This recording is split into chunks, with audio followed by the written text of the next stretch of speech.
दोस्तों, महज 15 महीने पहले अफगानिस्तान में तख्ता पलट करने वाली तालिबानी सरकार एक बार फिर से सुर्खियों में बनी हुई है। इसकी मुख्य वजह यह है कि अब तालिबान चाहता है कि भारत अपने सभी 20 प्रोजेक्ट्स को अफगानिस्तान में एक बार फिर से शुरू कर दे, जो तख्ता पलट के समय भारत ने बंद कर दिया था।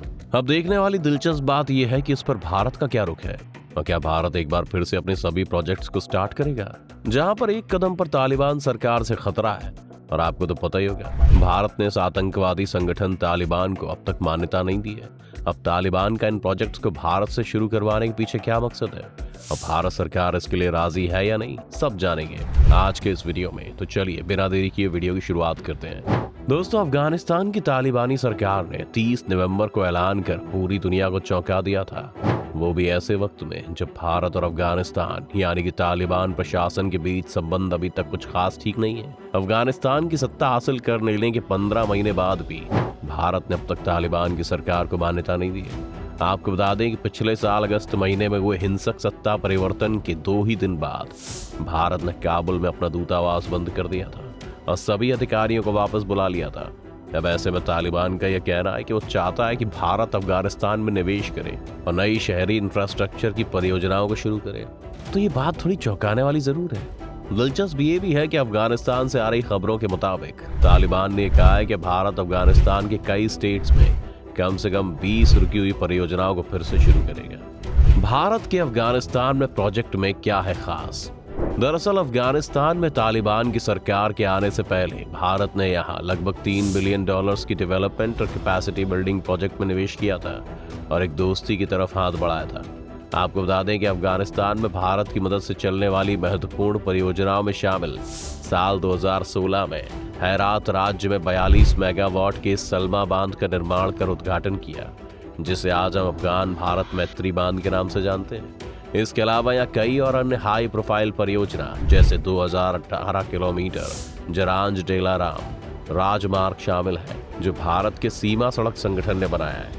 आपको बता दें, जरांज ईरान के साथ अफगानिस्तान की सीमा के करीब की एक जगह है। साथ ही भारत ने काबुल में $90 मिलियन में अफगानिस्तान का एक शानदार संसद भी बनाई है और इसमें सबसे इम्पोर्टेंट बात यह है कि इस इमारत का एक ब्लॉक का नाम पूर्व पीएम अटल बिहारी वाजपेयी के नाम पर रखा गया है। इसके अलावा साल 2016 में अफगान के राष्ट्रपति अशरफ गनी और प्रधानमंत्री मोदी ने काबुल में मरम्मत के बाद खोले गए स्टोर पैलेस का उद्घाटन किया, जिसे 19वीं शताब्दी के अंत में बनाया गया था। भारत ने काबुल में एक महत्वपूर्ण अस्पताल भी बनाया है। इसके अलावा भारत पहले भी अफगान लोगों को प्रशिक्षण देने और भारत में पढ़ाई के लिए अफगान छात्रों को बड़ी संख्या में छात्रवृत्ति सभी जरूरी सामान की मदद करता रहा है। अब ऐसे में देखा जाए तो यहाँ शुरू की गई अधिकतर भारतीय परियोजनाएं लोगों को फायदा देने वाली हैं, जो अफगानिस्तान के सभी 34 प्रांतों में है। भारतीय परियोजनाओं का मकसद सिर्फ इतना है कि अफगान को एक आत्मनिर्भर देश बनाया जा सके। इसी क्रम में भारत ने अफगानिस्तान से क्षेत्रीय संपर्क बढ़ाने के लिए एयर फ्रेट कॉरिडोर और चाबहार पोर्ट को शुरू किया था। सच तो यह है कि मौजूदा वक्त में भारत अफगानिस्तान के मानवीय हालातों को लेकर बेहद चिंता करता रहा है। यही वजह है कि भारत ने अफगानिस्तान को मानवीय मदद भी दी है। इनमें 40,000 मीट्रिक टन गेहूं के साथ ही जरूरी जीवन रक्षक दवाएं और लगभग 50 टन मेडिकल एड भी शामिल है। इसमें टीबी की दवाएं, कोविड वैक्सीन की 5 लाख खुराकें, जरूरी मेडिकल सर्जिकल सामान और 28 टन अन्य आपदा राहत सामग्री शामिल है। ऐसे में नकारा नहीं जा सकता कि भारत किसी पड़ोसी या अन्य मुल्क की हेल्प नहीं कर सकता। हमारा देश सदैव ही शांति प्रिय रहा है और सबकी सहायता करने की कोशिश करता रहा है। तालिबानियों का क्या है कहना?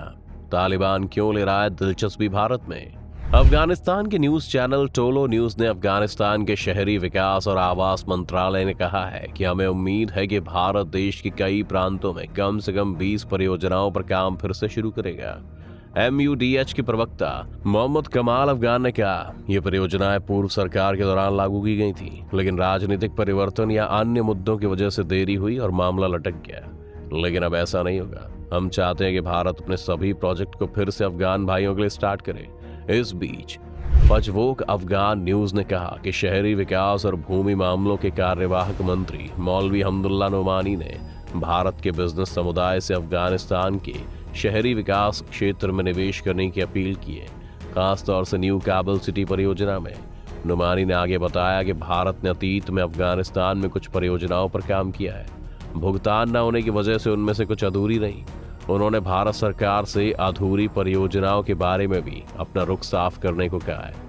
इस मुलाकात के दौरान अफगानिस्तानी मंत्री मौलवी हमदुल्ला नुमानी ने भारतीय उपराजदूत से नागरिक और शहरी विकास क्षेत्र में अफगान इंजीनियरों को अधिक हुनरमंद बनाने और उनकी कुशलता बढ़ाने के लिए भी योगदान देने की गुहार लगाई है और मास्टर और पीएचडी डिग्री के लिए अफगान नागरिकों को छात्रवृत्ति देने की मांग की गई है। अफगान अर्थशास्त्रियों का इस मुद्दे पर क्या है कहना? अफगान के अर्थशास्त्रियों का मानना है कि परियोजनाओं के फिर से शुरू होने से यहाँ नौकरी के अवसर बढ़ेंगे और देश में विकास को बढ़ावा मिलेगा। एक अफगानी अर्थशास्त्री दरिया खान बहीर का कहना है कि इन परियोजनाओं की बहाली से लोगों के लिए रोजगार के अवसर भी पैदा हो सकते हैं और अफगानी लोगों की आय बढ़ सकती है और अफगानिस्तान को राजनीतिक अलगाव से बाहर निकाल सकती है। वहीं अर्थशास्त्री नास कमिर जरमल ने कहा, इन परियोजनाओं के फिर से शुरू होने से गरीबी और बेरोजगारी के स्तर में कमी आएगी और एक बार फिर अफगानिस्तान तरक्की के मार्ग पर निकल पड़ेगा।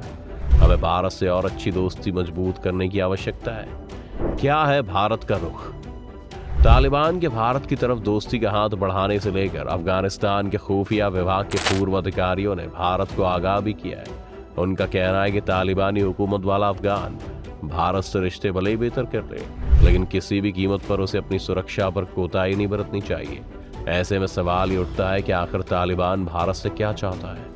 भारत के चार्जेस द अफेयर उप राजदूत भारत कुमार ने कहा कि अफगानिस्तान का MUDH मंत्रालय सभी बताई गई परियोजनाओं के बारे में जानकारी साझा कर सकता है। वो भारत सरकार को उनकी परेशानियों को सुलझाने और सभी परियोजनाओं को फिर से स्टार्ट करने का संदेश भारत सरकार को देंगे।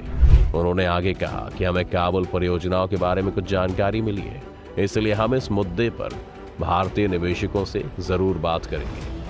अफगानिस्तान के पूर्व खुफिया चीफ ने किया आगाह। अफगानिस्तान के जिस पूर्व खुफिया प्रमुख की हम बात कर रहे थे उसका नाम है रहमतुल्लाह नबील। इनका कहना है कि भारत को अफगानिस्तान के साथ दोस्ती के रिश्तों में बेहद सावधानी बरतने की जरूरत है। उसे अपनी सुरक्षा को लेकर सचेत रहना चाहिए क्योंकि इस देश में विश्व के खतरनाक आतंकवादी संगठन अपना आशियाना बनाए हुए हैं। इनमें भारत के जम्मू कश्मीर में आतंकी वारदातों को अंजाम देने वाले लश्कर तैयबा और जैश ए मोहम्मद भी शामिल है। हिंदू अखबार को दिए इंटरव्यू में नबील ने कहा कि भारत के खुद के फायदे के लिए तालिबान सरकार के साथ बातचीत जरूरी थी, लेकिन भारत सरकार को इस देश के पुराने नेताओं से भी बातचीत करके सलाह मशवरा करना चाहिए। आपको बता दें कि वही नबील हैं जो अफगानिस्तान के 2 पूर्व राष्ट्रपति हामिद करजई और अशरफ गनी के वक्त राष्ट्रीय सुरक्षा निदेशालय के डायरेक्टर पद पर रहे थे। 6 साल के अपने 2010 से 2015 के कार्यकाल के वक्त उन्होंने भारत के साथ रिश्तों को मजबूत करने में अहम योगदान दिया था और आज वो लगातार भारत को आगाह कर रहे हैं। मान्यता और वैधता की तलाश।